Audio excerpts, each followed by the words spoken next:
In a way, the Swedenborg Foundation is constantly walking a tightrope. On the one hand, it's the custodian of a huge, rich, provocative theology that's almost 300 years old, the theology that informed Alice's life. And on the other, it's charged with the responsibility of promoting that theology in a world that simply will not stand still. And Alice joined the Foundation's board of directors in 1972, which meant that she saw it through a period of substantial change, from focusing almost entirely on simply keeping the standard edition of Swedenborg's theological works in print.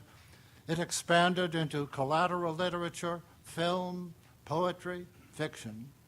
And much of this happened while Alice was a member of the board of directors. Now, as might be expected, change was more welcome to some members of the board than to others, and it was a tightrope. Alice proved to be one who kept her balance without apparent effort. When she was being considered for the presidency of the foundation, she was concerned that her gender might be an issue, and she seemed less concerned that some might vote against her because she was a woman than that some might vote for her because she was a woman.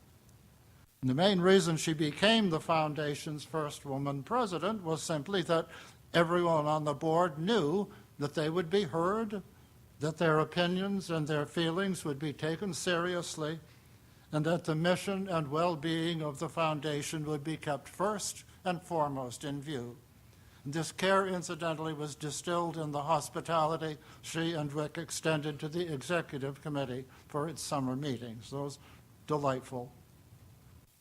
And on reflection, I think her concern that people might vote for her for the wrong reason was a pretty clear indication that she didn't really realize what an extraordinary person she was.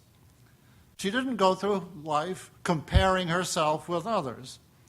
I suspect she thought of herself as basically a normal human being and was sufficiently aware of the things that she wished she had accomplished but hadn't to be quite unimpressed by the myriad things that she had accomplished. And one result of this, or perhaps one sign, was that she never made anyone feel inferior.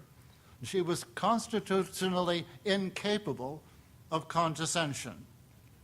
And she was chosen as president because time after time she took seriously what others were saying and thought her way through to the essential values that were shared by all.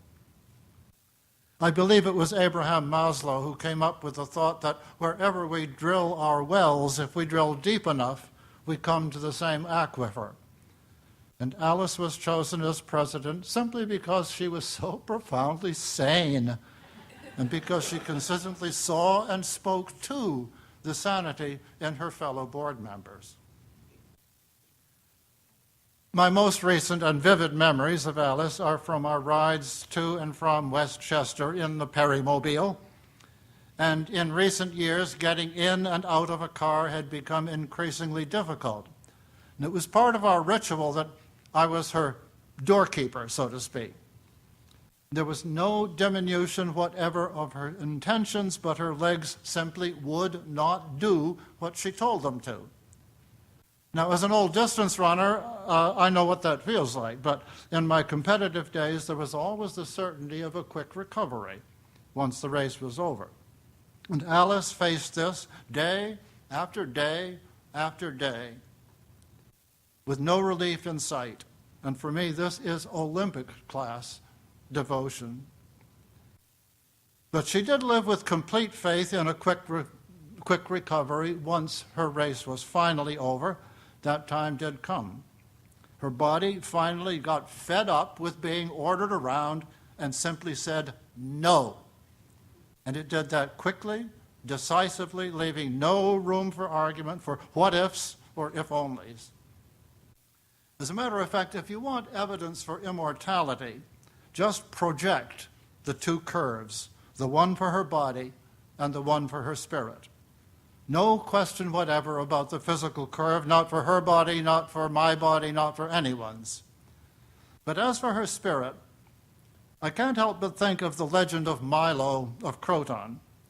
His father, so the story goes, gave him a calf and told him to lift it every day. And he did so, and little by little became so strong that he could lift a full-grown ox. Well, Alice's body became a burden that grew day by day, and her spirit clearly had to grow stronger day by day to bear that burden. It was at full strength right up to the moment of her death. And it's almost scary to think what it can do now, what that spirit can do now, that it is relieved of that immense weight.